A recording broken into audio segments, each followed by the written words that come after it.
আপনি কি জানেন প্রাচীন মিশরের এক রহস্যময় প্রতীক আই অফ হোরাস আসলে কি?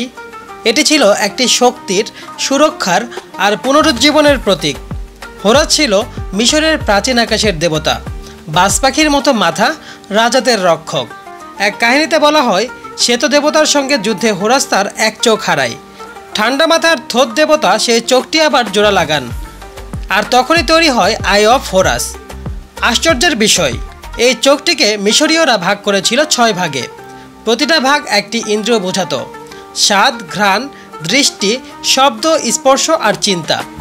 আজও এটি ব্যবহার হয় তাবিজে, গয়নায় আর চোখের ট্যাটুতে, সুরক্ষার প্রতীক হিসেবে।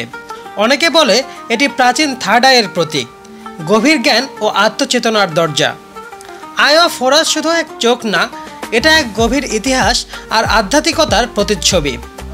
এমন আরও রহস্য পেতে মায়াময়ের সঙ্গেই থাকুন।